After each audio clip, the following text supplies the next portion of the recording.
I watched my own son, Neo, down on the kitchen floor and scrub his wife's muddy shoes while she stood there, with her arms crossed, looking at me with that smug little smile on her face.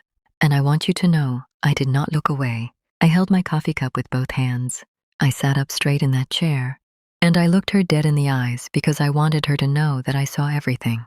Every single thing. I have been on this earth for 79 years, and I have seen a great many things that made my stomach turn, but nothing, and I mean nothing, prepared me for what I was about to watch unfold inside my own son's home.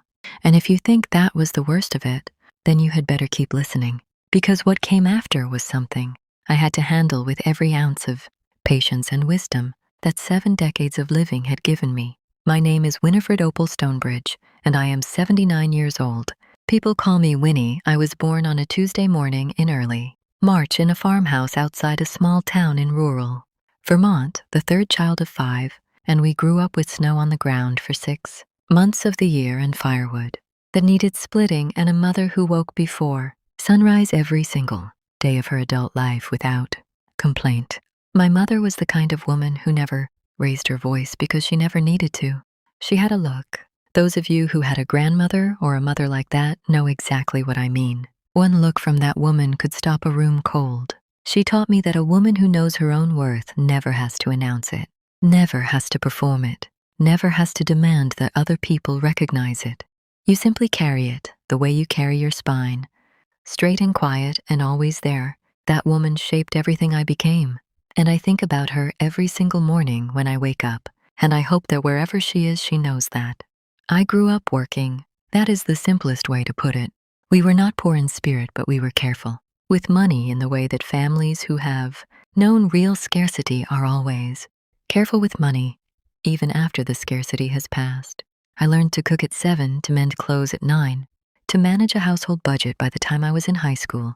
I was the kind of student who did her homework at the kitchen table while also keeping an eye on whatever was on the stove, who read books tucked inside textbooks so that the teachers thought I was studying when I was actually somewhere in the middle of a story about people living lives entirely different from my own. I was curious about everything. I still am. Curiosity, in my experience, is the one thing that age does not diminish if you refuse to let it. I went to college on a scholarship, which in my family was treated with the same reverence that other families might reserve for a religious event. I studied health administration, which sounds dry, and I will not pretend otherwise, but I chose it because I understood, even at 18, that the machinery behind a hospital, the paperwork, the compliance, the records, the systems that keep everything from collapsing into chaos, was just as important as anything that happened in the examination rooms. Someone had to understand how all of it worked. I decided that someone could be me. I spent 31 years working as a records and compliance officer for a mid-sized hospital system in Connecticut. I was not a doctor. I was not a nurse, but honey, without people like me, that hospital would have been buried under federal violations and malpractice suits before the decade was out. I knew every regulation, every policy, every form, every deadline. I trained staff who went on to run departments of their own. I caught errors that would have cost the hospital millions, and in at least 2 cases would have directly endangered patient lives. I did this work quietly, thoroughly, and without requiring anyone to applaud me for it, because the work itself was the point. I retired 7 years ago at 72, not because my mind had slowed, not because my body demanded it, not because anyone eased me toward the door, but because I had given that institution everything I intended to give it, and I was ready to live the second half of my life at a different pace entirely. I left on a Friday afternoon, shook hands with people I had worked alongside for decades, declined the retirement party they tried to throw because large gatherings with streamers have never been my idea of a good time, and drove myself home. Then I packed up my Connecticut house, the one I had lived in for over 30 years, the one where I raised my children, the one where Gerald and I had built our life before Gerald passed, and I moved myself and my belongings and my considerable collection of books down to a small house in Brevard, North Carolina. Brevard sits right at the edge of the Blue Ridge Mountains, in a county called Transylvania, which sounds gothic and dramatic, but is in fact one of the most quietly beautiful places I have ever set foot in. The air there smells like pine and clean water. The summers are warm but not brutal. There are waterfalls within 20 minutes of my front door. There is a community of artists and musicians and retired professors and old farmers and young families. And everyone more or less leaves each other alone in the respectful way that mountain people tend to do, which suits me perfectly. I have a garden that I work every morning that the weather allows. I have a screened porch where I take my coffee and watch the light change over the tree line. I have a cat named Thaddeus who has lived with me for 11 years and operates under the firm conviction that he is doing me a favor by allowing me to share his space, and I find his attitude more charming than annoying most days. I have neighbors who wave. I have a library card that gets a great deal of use. I have a life that is small by some measures and enormous by the ones that matter to me. I tell you all of this because I want you to understand the kind of woman who was sitting in that living room chair with her coffee cup when the daughter-in-law walked through the door. I was not a fragile woman. I was not a woman easily rattled or easily dismissed. I was not a woman who had spent her life waiting for other people to decide how she should feel or what she should accept. I had built my life board by board, the way you build anything real, slowly and with intention, and I had been doing it long before anyone in that household was born. Now, my son. I raised 2 children after Gerald passed, which happened when my son was 11 and my daughter was 8. I am not going to linger on that because it is its own story, and this is not that story. But I want you to understand that I raised those 2 children largely on my own, working full-time, and I did it without bitterness, and without making them feel like a burden, and without letting them grow up believing the world owed them something simply because their childhoods had been harder than some. My daughter lives in Oregon now and calls me every Sunday at 2 in the afternoon without fail. And when she calls, she asks real questions and listens to real answers and laughs with her whole chest, and I am proud of her in a way that makes my ribs feel tight sometimes. My son is the one this story is about. He is 51 years old now, which is an age that still startles me slightly because I can still see him perfectly, clearly at 7, sitting at the kitchen table with a glass of milk and a book, entirely content, entirely himself. He is a good man. I believe that with everything I have. I also believe that good people can get lost inside bad situations. The way good intentions can get lost inside bad systems slowly, incrementally, one small compromise at a time, until one day you look up and you are somewhere you never meant to be and you are not entirely sure how you got there. That is what I watched happen to my son over the course of 4 years, and I watched it with the particular helpless clarity of a parent who loves someone enough to see them clearly. He met her at a work conference. She was in the same industry, sharp and quick and impressive in the ways that impress people at conferences. And my son called me that week sounding like a man who had been struck by something and was still deciding whether it hurt. I listened. I asked questions. I said encouraging things because he was happy, and his happiness has always mattered to me. I reserved my private observations, as I tend to do, for my own processing. The first time I met her was at a dinner my son arranged at a restaurant in the city where they both lived. She was, I will give her this, a compelling presence. She dressed well.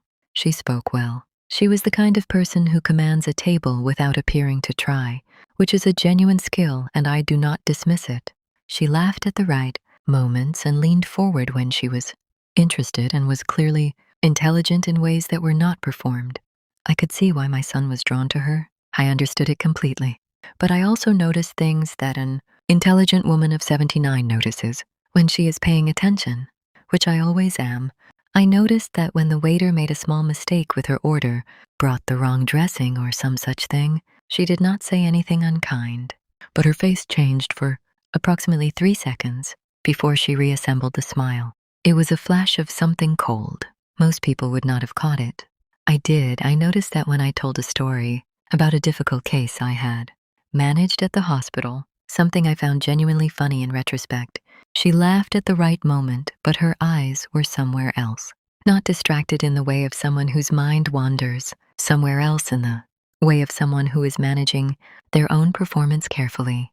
I noticed that when my son excused himself to use the restroom, she turned to me almost immediately and asked, with a pleasant smile, how much I had paid for my house in Brevard and whether I had given thought to my estate planning. I want you to sit with that for a moment. That was our first real conversation alone. That was what she chose to ask me within 90 seconds of my son leaving the table. I answered something vague and kind and steered us back to safer ground, and I filed the whole exchange away in the particular drawer of my mind that I keep for things I'm watching carefully over the following months and then the first year, and then the years after that. I watched the shape of my son's life rearrange itself in ways that troubled me more each time I looked. She made decisions for the two of them that were presented as already made rather than discussed. What city they would live in, what kind of car he would drive, which of his friends he still saw regularly, which number declined steadily until I could count them on one hand, what he spent his money on, how he spent his weekends. My son had always been a man who had opinions, who made plans, who said what he thought with the mild humor and directness that I recognized because I had helped put it there. That man became harder to find as the years went on. What I saw instead was a man who finished other people's sentences less and let his own sentences be finished for him more. A man who apologized, frequently and often for things that did not seem to require apology. A man who had developed a habit, when speaking to me on the phone, of lowering his voice slightly without seeming to notice that he was doing it. I will tell you plainly that I did not interfere. That is an important thing to say, and I want to say it clearly. I did not call her and tell her my concerns. I did not sit my son down and list what I had observed as though I were presenting a case file. I did not recruit my daughter or any other family member to form some kind of intervention. He was a grown man, 51 years old, and grown people have the right to make their own choices about their lives, including the ones that pain the people who love them. What I did was stay present. I visited when I could. I called regularly, even as the calls became shorter and more carefully worded. I made it clear in every way I knew how that I was there, that I was not going anywhere, and that my door and my heart were both open whenever he needed them. That was the most I could do. I did it as consistently as I knew how. I came to visit them this past spring. I drove myself, which I want to note because some people seem to feel that a woman of 79 should not be driving 8 hours alone, and to those people I say respectfully that driving a sensible sedan on an interstate is well within my abilities and will remain so for the foreseeable future. I arrived on a Friday afternoon in late April when the dogwoods were still blooming along the highway and the air, through my cracked window, smelled like something new beginning.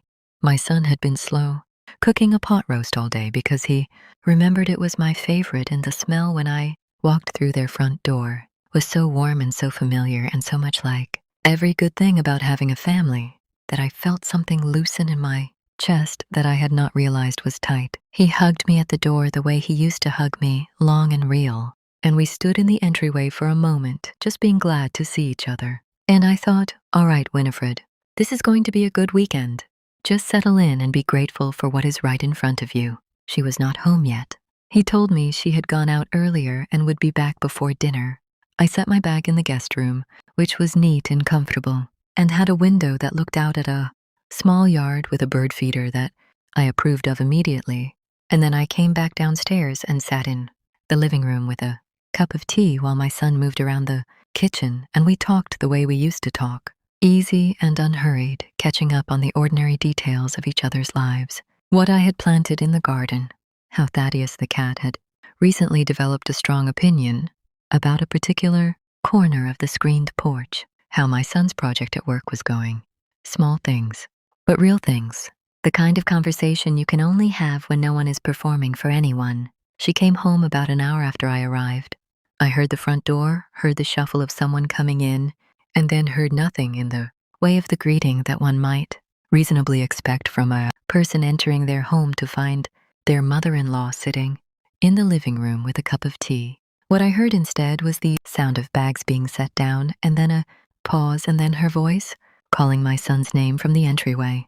He came out of the kitchen with a dish towel over his shoulder, still warm from whatever he had been doing in there, and I watched from where I sat as she stood in the entryway, with her shoes on the tile floor. The shoes were muddy, not just dusty or lightly soiled, but genuinely muddy. The thick reddish clay mud that you get when you walk through a yard or a garden bed or a field, and it had tracked across the entryway tiles in a way that was going to stain the grout if it dried.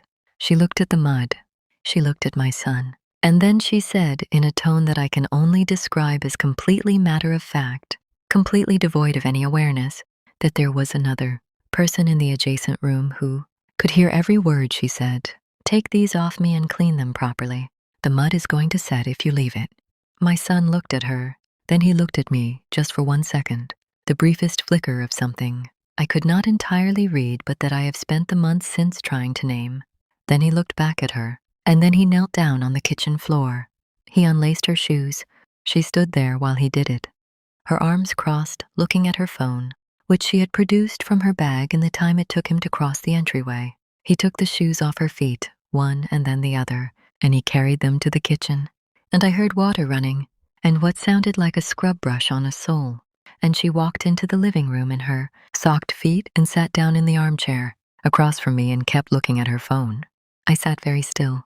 She did not say hello, not immediately. I held my tea with both hands and I waited and I looked at her with an expression that I kept entirely neutral because I am a woman who has spent considerable time mastering her own face.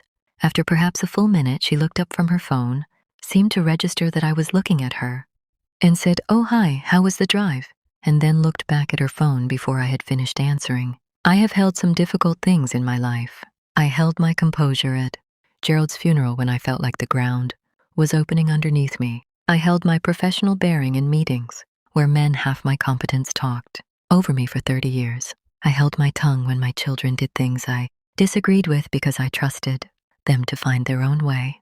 But sitting in that living room chair watching my son scrub his wife's shoes in the kitchen while she scrolled her phone 4 feet away from me was one of the more difficult things I have had to hold in recent memory, and I held it because losing my composure in that moment would have helped no one, and I knew it. She did not ask about my drive. She did not ask about Brevard or my garden or Thaddeus. She did not stand up to help with dinner. She sat in that chair and looked at her phone until my son called us to the table, at which point she set the phone down and became briefly, mildly social in the way of someone who knows the expected performance well enough to execute the minimum version of it. Dinner was the pot roast my son had spent the day making, with vegetables and good bread, and it was genuinely wonderful. He is a good cook, always has been, which I take some credit for since I taught him. He mentioned, as he served it, that he had used my recipe, the one I had written out for him years ago and that he had kept in a folder in his kitchen, and I felt that loosening in my chest again, that warmth that comes from knowing you left something good in someone. She made 2 comments about the food, not complimentary ones. One was about the seasoning and one was about the texture of the carrots, and both were delivered in the conversational tone of someone stating a mild fact rather than someone being deliberately unkind, which in some ways made it worse. My son said sorry both times. The second sorry was quieter than the first. After dinner, he washed the dishes. She went upstairs. She did not offer to help. She did not say goodnight to me. I heard her feet on the stairs and then the sound of a door closing.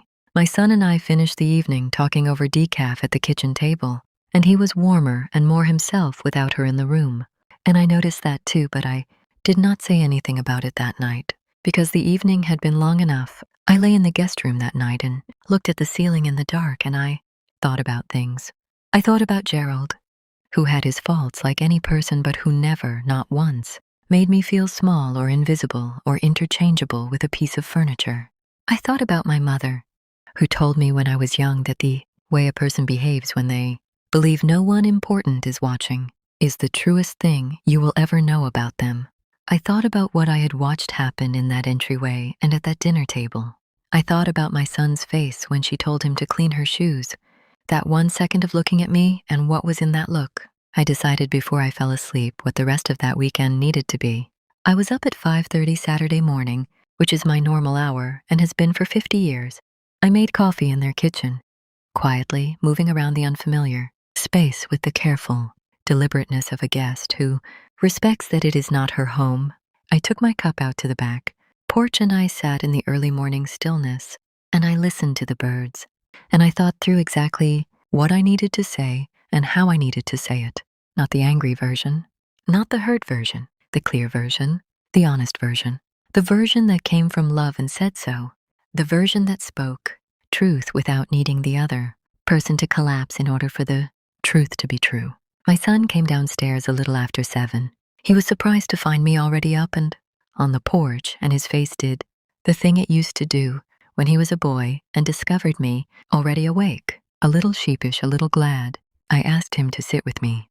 He poured himself a coffee, and he came outside and sat in the other porch chair, and we were quiet together for a moment, the way people who are comfortable with each other can be quiet. She was still asleep. I told him I loved him. I told him that was not something that required conditions or qualifications or anything he needed to do to keep it. I told him I had not come to criticize his life or second-guess his choices, because he was a grown man and I respected that completely. And then I told him, plainly and without decoration, what I had seen when she came through the door the night before. I described it specifically because vagueness gives people room to misunderstand, and I did not want to be misunderstood. I told him how it had made me feel, not as an accusation but as information, because I believe that the people who love us deserve to know how things land. I told him that I had watched him become quieter over the years and smaller, somehow, and that the man I was looking for when I talked to him on the phone was harder to find than he used to be, and that I missed him. The specific him, the one who finished his own sentences and took up his own space and laughed from his belly and had opinions he shared without first checking the room. He was quiet for a long time after I finished. He looked at his coffee cup. He looked at the yard. He said some things that were explanations, and I listened to all of them without interrupting because he deserved the space to say them. Some of what he said was true, and some of it was the kind of thing people say when they have been inside a situation so long they have started to believe the version of it that requires the least from them. I did not argue with any of it. When he finished, I sat for a moment, and then I said, I am not asking you to answer me today. I am asking you to think about whether the man I raised is still in there, because I know he is, and I am waiting for him. He looked at me then, and his eyes were doing something complicated that I recognized from when he was a boy and had just understood, something that changed him slightly. I reached across and put my hand over his on the arm of the chair, and we sat there in the morning quiet, and the birds were loud in the trees, and the coffee was going cool, and it was enough. It was more than enough. She came downstairs about 40 minutes later. She came into the kitchen first and then out to the porch doorway, and she looked at the two of us sitting there in the kind of settled quiet that only exists after something real has been said. And I watched something move across her face, a flicker of recalibration. She was a perceptive woman, I will not deny her that, and she understood in that moment that a conversation had taken place that she had not been part of, and that this conversation had weight. She said something about plans for the day. What did we want to do? There was a farmer's market, or they could drive somewhere. My son looked at me and then back at her, and he said, actually, I was thinking Mom and I would go out for breakfast this morning. Just the two of us. He said it evenly. He said it without an apology in front of it or behind it. He said it the way a man states a plan he has made. She looked at him, then she looked at me. I smiled at her pleasantly, the way I learned to smile from a lifetime of professional situations where the smile was the correct instrument for the moment, warm and present and entirely unreadable beneath the surface. She said fine and went back inside, and my son looked at me, and something in his face was lighter than it had been since I arrived. We went to a diner about 10 minutes from the house, the kind of place with laminate menus and coffee that gets refilled without asking, in booths by the window where you can watch people walking their dogs on a Saturday morning. We ordered eggs and toast, and we sat there for almost 2 hours. We talked the way we used to talk when he was in college. The real talk, the talk where people say what they actually think and laugh at things that are actually funny and disagree, without anyone needing to win. He told me things he had not told me in a long time. I listened. I told him things I had not said to him in a long time. He listened. It was, without question, the best breakfast I had eaten in years, and I want you to know that I am a woman who eats well and takes her meals seriously. I am not going to tell you that one breakfast fixed 4 years of something that had been quietly breaking. Life does not work that way, and I would not insult your intelligence by pretending it does. Problems that build slowly do not dissolve quickly. People do not change because their mother sat on a porch and told them the truth on a Saturday morning. Change is slower than that and harder than that, and sometimes it does not come at all. And a person has to make peace with having said what needed saying and then releasing the outcome. But something shifted that weekend. Something I have continued to watch from my porch in Brevard with the patience and the attention that I give my garden, where I have learned that you cannot rush what needs to grow in its own time, that your job is to create the conditions and then step back and trust the process. When I left Monday morning, my son walked me to my car in the driveway and held the door while I put my bag in the back, which is a small thing, but which he had always done and which had stopped for a while and which he was doing again. He hugged me the way he used to hug me, the long, real hug. And when he finally stepped back, he said, "I hear you, Mom." That was all. "I hear you, Mom." I got in my car and I did not let myself cry until I had turned off their street and was on the main road. And even then it was not sad crying, it was the other kind. The kind that comes when something true finally has room to breathe. I drove 8 hours back to Brevard and I pulled into my driveway and sat in the car for a minute in the quiet before going inside. Thaddeus was at the window when I came through the door, watching me with his characteristic expression of total indifference, and I picked him up anyway and held him while he pretended to tolerate it. I went out to my porch. I sat down. I breathed the pine air and the mountain air and the familiar air of my own small life, and I thought, Winifred, you did what you could do. You said what needed to be said. You said it with love, and you said it with your back straight and your eyes open. Whatever happens next belongs to him. But he knows you saw him. He knows what you see in him, and he knows where you are.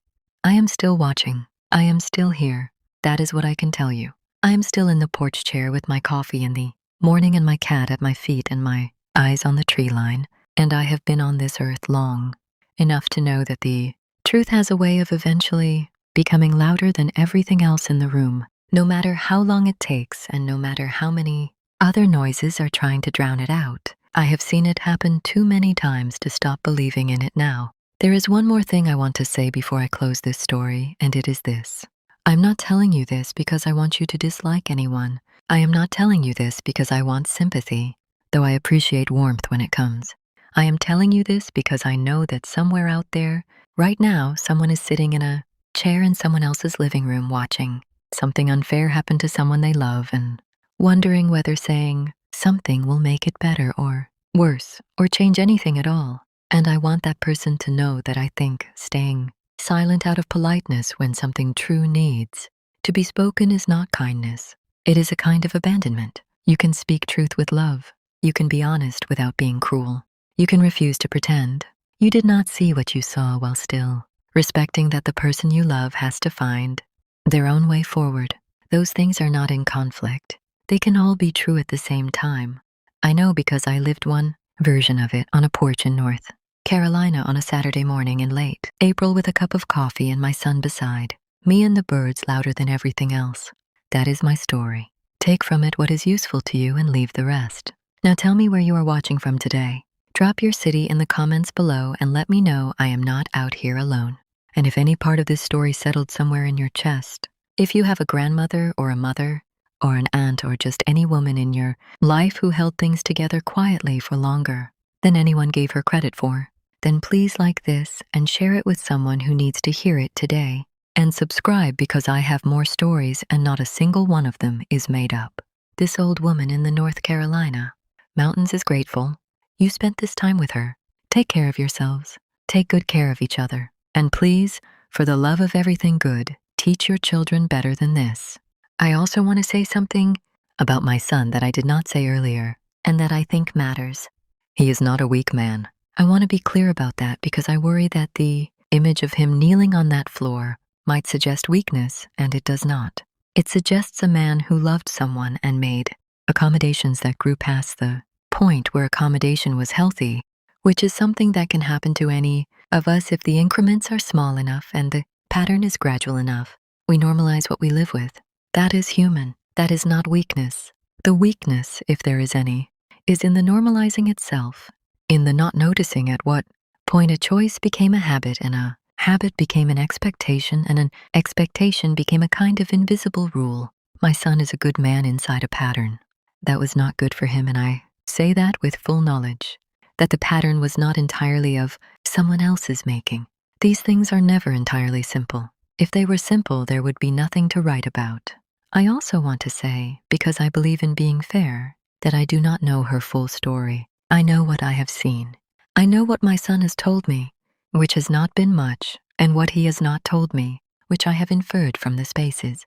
I do not know what she carries from her own life, her own childhood, her own history, the particular shape of whatever made her the person she is. I am not in a position to judge her soul. What I can judge, and what I did judge, was the behavior I witnessed in my presence, in front of me on that Friday afternoon, and at that dinner table, and in every small exchange I observed over that weekend. That is what I responded to. Not her as a whole person, which I do not and cannot fully know. The behavior I could see with my own eyes and hear with my own ears. A person's behavior is something you are allowed to have feelings about. That is not cruelty. That is discernment. My garden is coming along beautifully this spring, by the way. I have tomatoes and peppers and a row of green beans that are doing better than they have any right to given the late, cold snap we had in March. I have lavender along the front border that Thaddeus finds personally offensive for reasons I have never fully understood. I work in it every morning that the weather allows, and I find that the garden is, among other things, an excellent teacher of patience. You put the seed in the ground, and you water it, and you wait. You do not stand over the soil demanding to see progress. You trust the process, and you show up every day, and you do the small, necessary things, and eventually, if the conditions are right, something grows. I am still showing up. I am still doing the small, necessary things, and I am waiting, with the particular patience of a woman who has learned that some of the most important things in life cannot be rushed, only tended.